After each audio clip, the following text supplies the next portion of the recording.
So welcome everyone. Thank you so much for being here today. I know that this is very challenging to be here, and so even just being in this room together is taking a first really important step in addressing this incident. And we wanted to start by doing some introductions just to know who all is here to support this process. And then we'll go into why we're here and then start to have a discussion about the incident. So I can start with introductions. My name is Justine, and I'm one of the facilitators, and I've connected with each of you on an individual basis. My name is Hunter. I am a friend of David's. I'm here to support him, and also because I was the one to film the fight. My name is Esmeralda, and I'm David's older sister. My name is David, and I was the person harmed.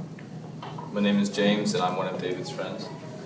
Hi, my name is Mr. Cooper. I'm the vice principal at Canyon Valley High School, and I'm working on this case. Hi, I'm Mrs. Brooks, and I'm Derek's teacher, and I'm also the person that founded with Mr. Cooper the LGBT club at the high school. Hi, my name's Otto. I'm a community member from Culture Life, and I'm here to help any way that I can. Hi, my name is Officer Abdi. I'm the school police officer assigned to Canyon View High School. Hi, good morning, everyone. My name is Mariana, and I'm also one of the facilitators today. Robert Johnson is Derek's daddy. Hi, I'm Nikki Johnson, and I'm Derek's mother. I'm Derek Johnson, and I'm a responsible youth. Hi, my name is Chris, and I'm Derek's friend and here for support. Hi, I'm Kate, and I'm Derek's friend too, and I'm also here for support. Thank you, everyone. So as we can see, there's a lot of people here that really care about both of you and want to support you as much as possible. And really, the hope for today is to talk about what happened during the incident and to share the impact of that incident on each of us and to talk about our feelings and emotions related to that. And then also to start to make some connections with each other that are more positive based on what happened. And then to really talk about how do we move forward in the most productive and supportive way possible, and how do we hold each other accountable for our actions. So that's really why we're here. So before we get started today, we'd like to go over some guidelines, some ground rules to help us during our process. And so a couple of things I want to share. The first ground rule is that we all respect each other. And part of that is that one person speaks at a time.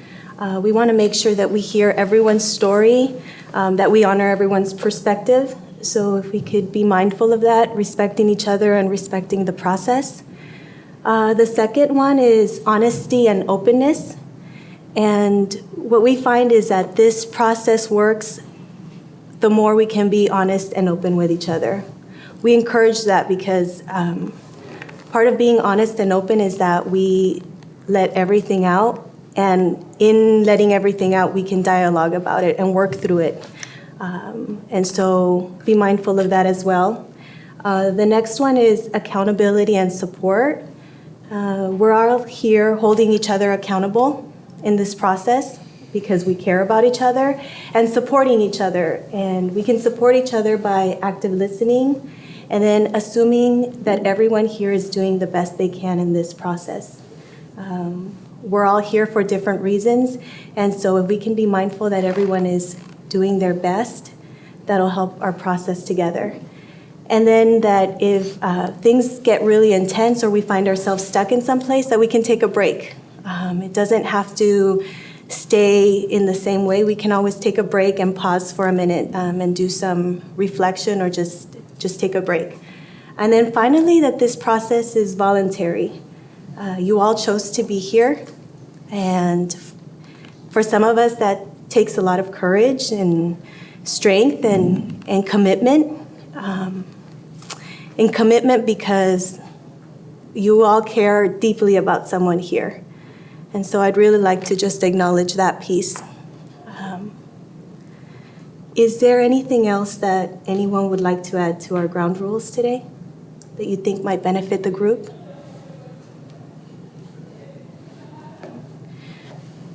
Does everyone think we could follow these ground rules for the remainder of our time together? Okay. Thank you.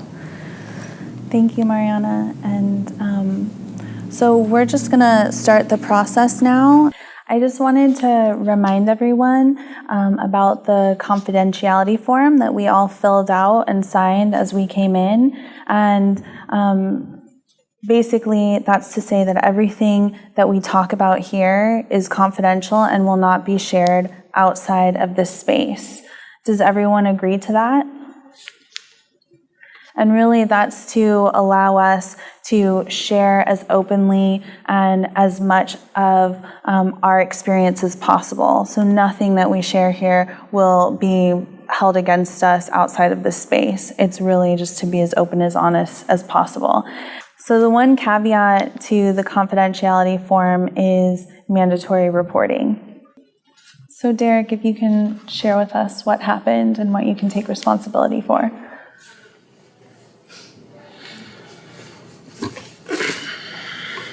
So, one day we were in class, and David was talking to somebody else, not me. And, he was talking about sports.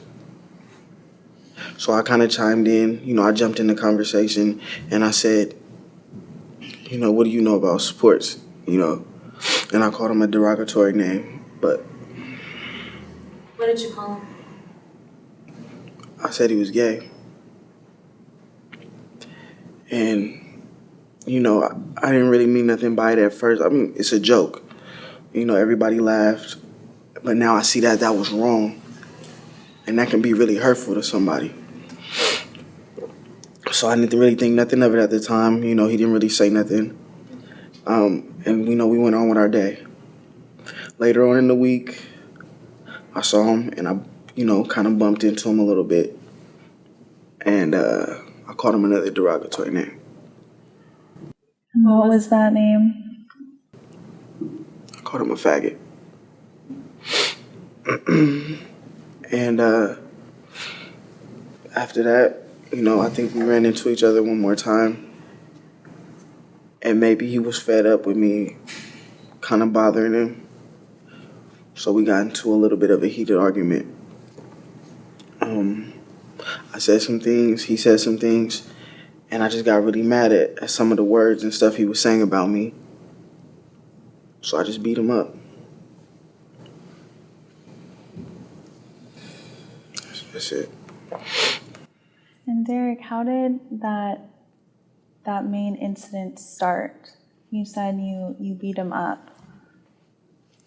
But can you give us a little more detail about that? Yeah, I was kind of messing with him in the locker room and stuff. I said, you probably do like to play football with boys, huh?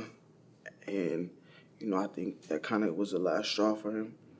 Because then he said something about me being black. And, he said some derogatory terms towards me being black.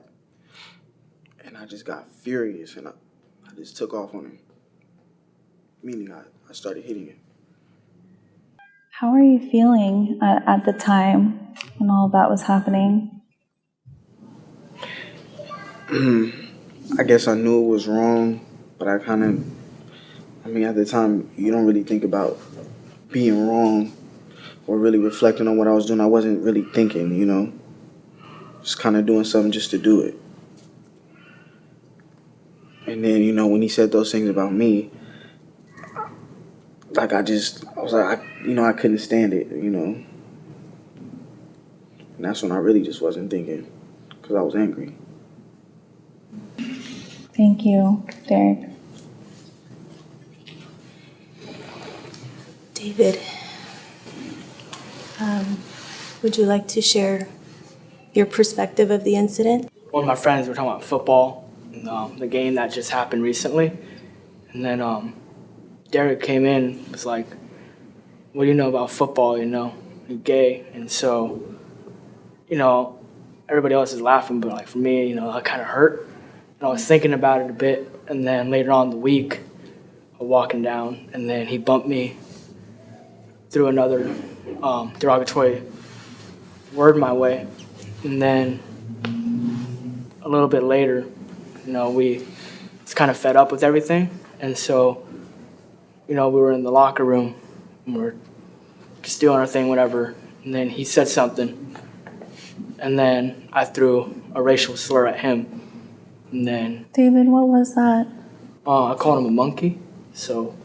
And then also said a couple other words throughout when we were throwing words at each other. So there was that too. And then, I don't know, I kind of just lost it because I'm done with being picked on. And I always have been. So there was that too. And how were you feeling at that time? At the time, I don't know, I kind of just blanked out a bit. And it was just rage, really. Kind of just blacked out. And just kind of, that's about it. I think one of us threw a punch, and then from there, it escalated to a fight in general. He feels uncomfortable because he's never done this before.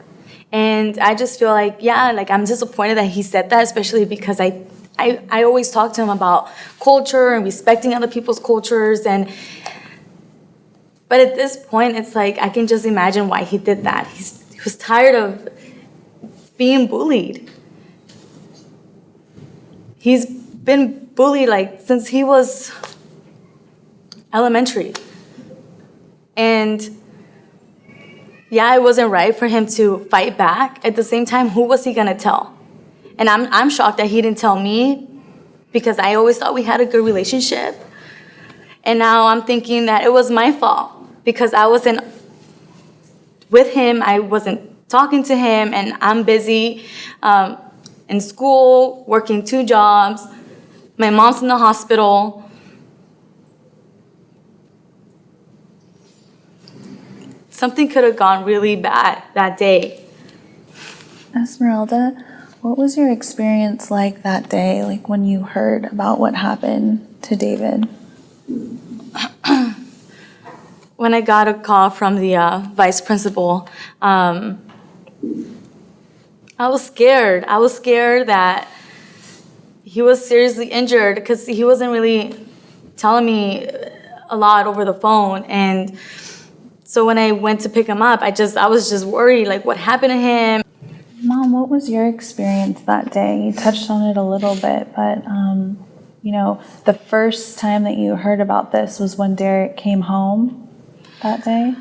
Well, no, I got a phone call first from the school, from Mr. Cooper, that he had been involved in a fight. And as parents, you immediately jump to, well, what did somebody do to him? But then I had to just step back and realize that I know my son's been struggling. I know he's been unhappy and he's been angry about the relationship, with his father. So for me, it just felt like deja vu. His dad went to prison for something that I told him we should not, he should not be involved in. We should not be participating in. But he felt like for a short period of time, he can get his hustle on and then we can come out of our situation. So finally, he's out and we're trying to get reestablished, and then he jumps into something. So it was like, man, law enforcement. I was tired of it, and I was hurt, and I was disappointed. What about you, Mr. Johnson? What was that day like for you when you heard about it?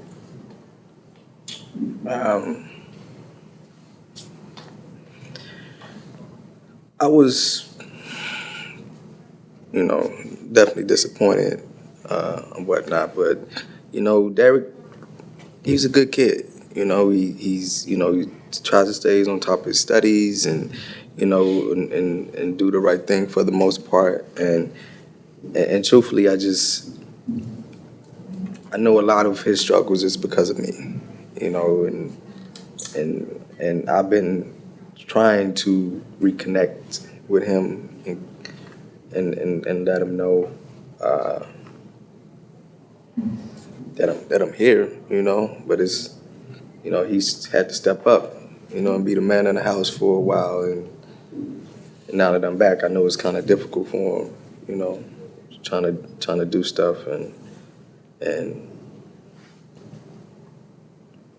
But he's a good kid though, you know. I know he's a lot smarter than I was, you know, in school and everything. You know, I struggled, and that's why I started doing half the stuff I did. But he doesn't have to do that. Like, he's a real smart kid. He get more stuff from his mama than he do me. So that's probably why. But you know, I was kind of, you know, disappointed about the situation, but I know he can get beyond that. I am really sorry. I didn't know what you guys were going through, and there's no excuse for my actions. I guess I was angry too because, you know, my dad has been out of my life for so long. You know, I just took it out on somebody else maybe because I was angry. I didn't even want to go to the prison and see my dad whenever my mom went. But I didn't know what you guys were going through. At least I have a dad, you know? So I'm sorry, and I know your mom's sick. And I can truthfully say I won't do this again because I understand that my actions now impact more than just me. And it impacts so many people, everybody that's involved with a situation. So, sorry, David.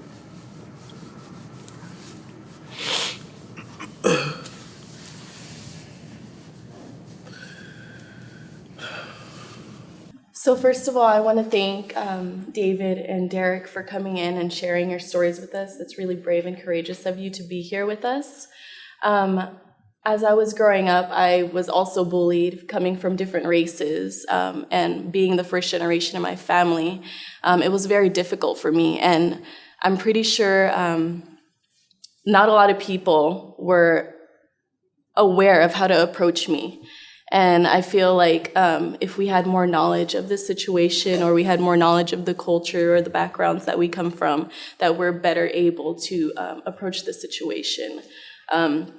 I know that David, you recalled some words that you weren't too happy about, and also Derek wasn't happy about the words that were spoken to him, but I'm pretty sure if you guys had the knowledge, you wouldn't have used those terms in the first place. If you had more knowledge of where they came from, or if you had a different way to approach the situation, you would have, of course, approached it that way. On my door, in my classroom, it says this is a safe zone.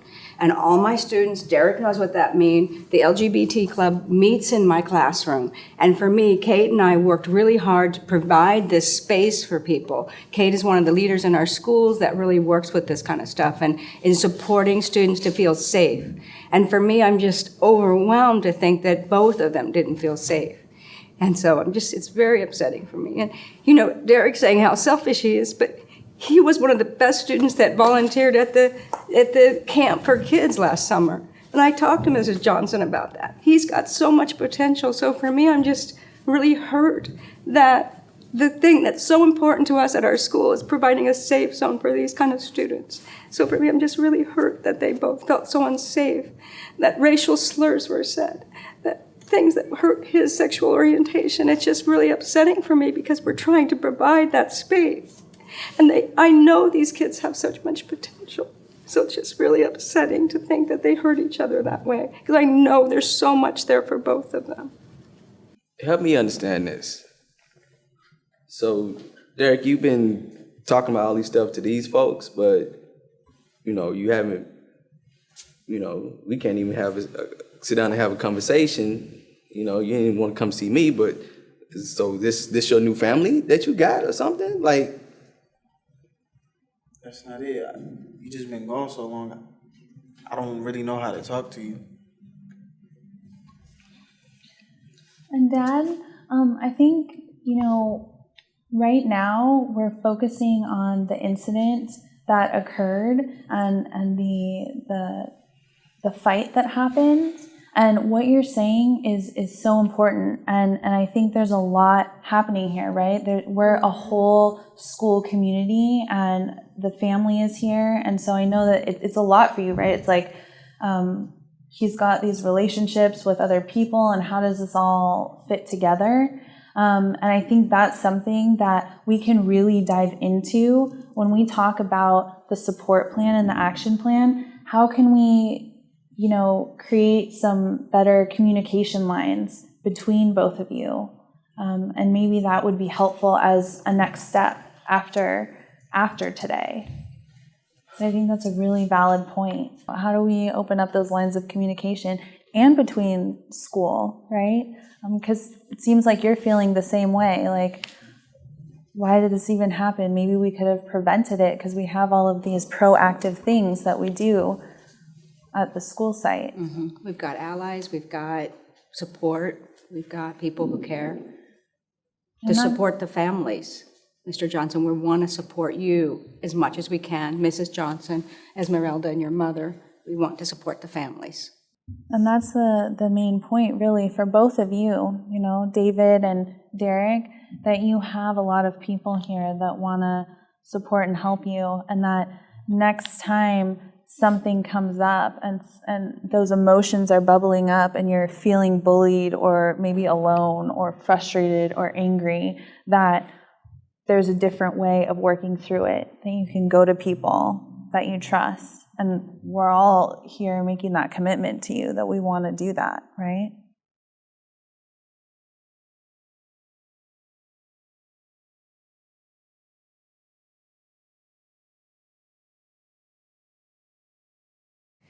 So welcome back, everyone. We just took a little break to get a snack and to start to reflect on what we want to put on the action plan of how we're going to move forward to support Derek and David, and what they need to be held accountable for their actions. So what we want to do now is kind of explain a little bit about the action plan process. And we've got an action plan up there for both of you. And really, it's broken down into 4 main parts. What you can do for each other to make the harm as right as possible. What you can do for your school community and the community outside your school to contribute back in a positive way, and how you can build stronger relationships with your family. So we talked a lot about that in the first part of the conference of, maybe there was a breakdown in communication and everyone's been very busy, so how can we work on those relationships moving forward? And then also yourself. So what do you need as support moving forward so you feel comfortable and like you can complete this plan and like you have everything that you need to be successful at school and in your community? All of us will be contributing to the plan. And really, this is a time for us all to also agree on the plan. So we can't put something up there unless we all feel like we're in agreement that that's a good way of moving forward. And it's okay to speak up and say, I'm not feeling comfortable with that, or I don't think I can actually complete that, and we'll check in with each other. Derek's action plan, it needs to be very specific. So we've got due dates up here, and how long whatever action it is, how long that's going to take, and who can support Derek in that piece of the action plan. So we'll all be contributing to the support of him completing this. Well, my first idea was to attend maybe one or more meetings of the LGBT with David so I can further understand him and to, be more comfortable with what he's going through. David, how does that sound to you? That worked for me. I'd be on board with that, and I think it'd be great and whatnot. So. Okay, you'd be comfortable with him coming? Yes, ma'am. Is there usually a teacher there? Just I just feel like it's still kind of fresh. Like, would they be at each other? So we both attend these Oh, okay. meetings, so we both feel very strongly about this issue. Kate and some of her friends also come as allies. And so it's not just LGBT students, but it's also Mr. Cooper and myself, and some of the allies come to the meetings as well. And everyone's welcome for what they want to feel safe for. Great, okay. So Derek, if you want to put that right here under David. And when did those meetings happen?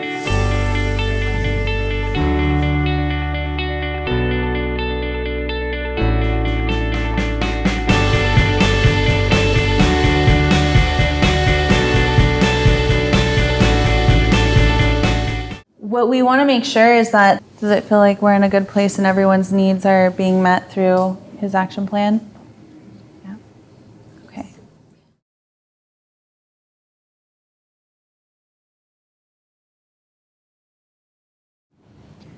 So thank you so much to everyone for contributing to the action plans and really being active members of this process.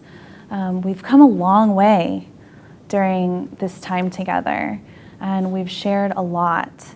And so I'd really like to just check in with you all right now, and if we can go around the circle and just share one word of how you're feeling right now as we close this circle together. And I can start. I'm feeling really peaceful. Relieved. I am feeling very grateful. I'm feeling unburdened. I'm feeling hopeful. Like we're gonna be all right. I'm also feeling gratitude. It's good to see accountability. This experience has made me more aware. I'm feeling incredibly proud of these two young men. I'm feeling very inspired. I feel at ease. I'm feeling optimistic. Tired, but acknowledged. I feel lighter. Thank you everyone for sharing. It sounds like from your words that we're in a much better place than when we started here today. And I just really appreciate you all being so open and vulnerable and participating so fully. And really the next step is that we'll share the action plans with you and keep you all updated as they are completed. And then we'll have an acknowledgement and celebration at the end when the action plans are completed. So we'll all stay in the loop until that process ends. Sound good? Okay. So thank you all again for being here today. Great job. Thank you.